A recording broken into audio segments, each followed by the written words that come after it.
L'activateur énergétique dans The First Descendant, c'est un truc qui est assez chiant à farmer, et même si c'est à usage unique, on peut l'utiliser qu'une fois par perso, par arme, etc.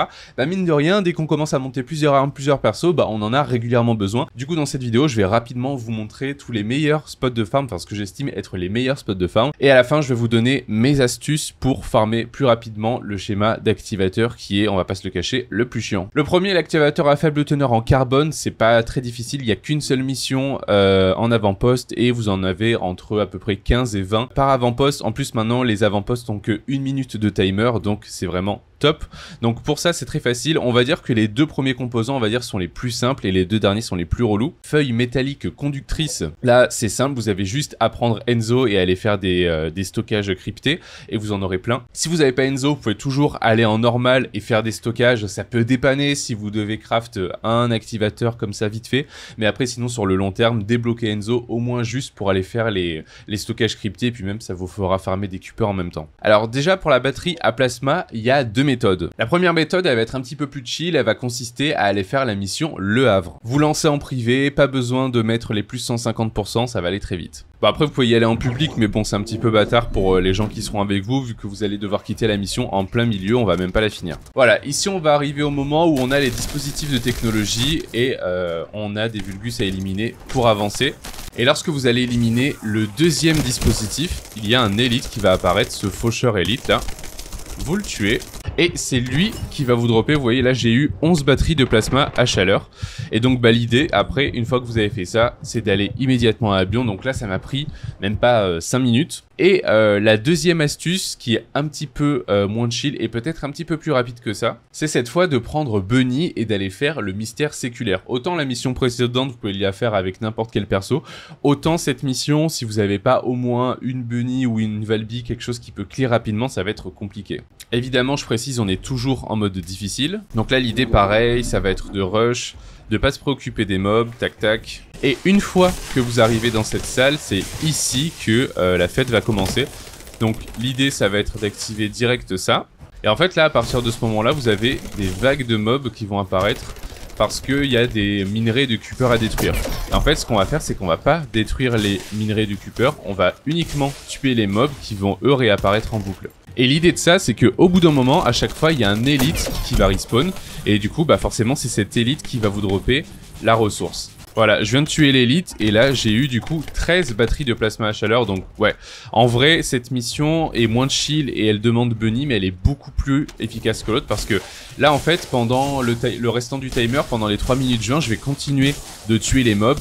Bientôt, il y a un autre élite qui va apparaître et je vais pouvoir me faire 2, 3, voire 4 élites. Donc par run, je vais peut-être pouvoir me faire une quarantaine de batteries à plasma, voire même les 55 si j'ai de la chance. Merci à Battlefront FR pour cette astuce. Je l'avais jamais testé avant cette vidéo, mais je dois avouer qu'elle est assez efficace. Donc j'ai looté 56 batteries, soit le nombre qu'il me faut pour faire un activateur en 6 minutes 15 de mission. Donc c'est totalement, ça vaut totalement le coup, et du coup l'astuce que je vous ai présentée avant est pas du tout valable quoi. La quatrième ressource dont on va avoir besoin, c'est les particules d'ions polyatomiques. Donc celle-là, pour l'instant, le meilleur spot de farm que j'ai trouvé, c'est à la forteresse, le relais de commandement. Mais attention, pas en difficile, on va le faire en normal.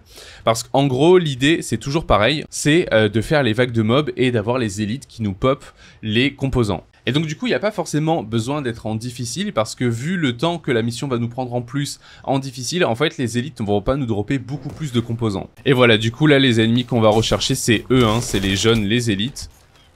Donc on va le tuer. On va en avoir plusieurs qui vont spawn pendant la mission. Là j'ai eu 7 particules d'ion. Et je crois que pendant la mission il y en a à peu près 3 qui spawnent. Ok, là j'en ai un deuxième qui spawn. Ok, il m'en a donné 8. Et le dernier, donc du coup ça fait 3 au total. Le boss à la fin je crois que c'est pas sûr qu'il en loot. Donc il y a vraiment que les deux élites qui en loot. Donc là du coup j'en ai eu combien? Ok, du coup j'ai eu 15 particules d'ion. Donc après bah vous relancez cette mission en boucle jusqu'à avoir toutes les particules. Et du coup, pour finir, est-ce qu'il y a vraiment des astuces pour farmer les schémas d'activateurs énergétiques? Alors, les gros joueurs vous répondront que au final, c'est quelque chose qui se farme tout seul, parce que vous pouvez l'avoir littéralement dans énormément de matériaux informes. Et en fait, ce qui est drôle, c'est que vous allez généralement trouver le schéma d'activateur dans les matériaux impairs, parce que du coup, les pairs, ils auront le schéma de catalyseur. Alors, si vous avez vraiment besoin de farmer un schéma d'activateur, il y a des gens qui recommandent d'aller faire les petits matériaux informes comme cela, d'aller faire les missions de défense ou les missions de Kingston qui sont faciles en boucle, et après du coup de spammer les boss pour les ouvrir. Alors c'est des méthodes qui vous permettent d'ouvrir les matériaux de façon très rapide, parce que vous allez faire des missions faciles, rapides, donc vous allez stocker beaucoup de matériaux et ensuite vous allez faire beaucoup de boss, mais du coup vous avez 3% de chance, donc il y a quand même de quoi un peu se taper la tête contre les murs si c'est ça précisément que vous voulez, et si vous l'avez jamais du coup. Je trouve qu'au final c'est pas une si bonne astuce que ça. De mon expérience, je trouve que ça vaut beaucoup plus le coup déjà de regarder les matériaux informes que vous avez dans votre inventaire, parce que vous en avez sûrement droppé plein en faisant des activités, et j'aime bien dire que sur First Descendant il y a tellement de farms qu'en fait il faut toujours essayer de mutualiser les activités. Donc déjà de voir les matériaux informes que vous avez en votre possession, de voir du coup déjà si vous pouvez aller les ouvrir pour peut-être avoir des schémas d'activateurs, mais aussi l'idée ça serait de vous poser la question de est-ce qu'il y a un légataire qui vous intéresse, est-ce qu'il y a une arme qui vous intéresse plus tard à farmer, même si vous n'allez pas la focus maintenant. Par exemple, si je suis intéressé par Bunny Ultime, là j'ai 2 matériaux informes 87 que j'ai droppé en faisant autre chose, et du coup là j'ai quand même 6% de chance sur le schéma d'activateur. Comme ça, passer de 3 à 6%, on dirait que c'est pas grand chose, mais c'est quand même 2 fois plus de chance techniquement. Donc perso, si j'ai besoin d'un schéma d'activateur, je serais plus tenté d'aller ouvrir ce matériau. Comme ça je vais me dire, au pire si j'ai pas le schéma d'activateur, je peux farmer Kyle, je peux farmer Bunny, ou alors même la vague de lumière si elle m'intéresse par exemple. Toujours essayez de vous dire que vous farmez plusieurs choses. En fait c'est dommage d'aller vous embêter à ouvrir un matériau informe. Par exemple celui-là ça m'embête d'aller essayer de l'ouvrir si Eugene il m'intéresse pas, Jayber non plus parce que je l'ai déjà, et que l'épée de rémanence et l'héritage durable ça m'intéresse pas spécialement non plus. Ça va être vite décourageant de m'entêter sur un truc où j'ai 6% de chance et il n'y a rien qui m'intéresse à côté. Pareil ici, si je veux farmer maintenant le schéma de catalyseur pour reset mes persos, je vois que j'ai un code de Bunny Ultime et que j'ai 3 matériaux, je vais du coup me focaliser sur celui-là. Et évidemment, dernière astuce, mais on l'oublie souvent, et ça, il y a plein de gens qui dropent des trucs grâce à ça, c'est utiliser les stabilisateurs de forme. C'est ces espèces de petites potions fluorescentes là que vous avez 1,5% de chance d'en dropper quand vous faites des infiltrations dans les avant-postes. Mais je suis sûr que si vous avez déjà farmé les avant-postes, vous en avez dans votre inventaire sans le savoir.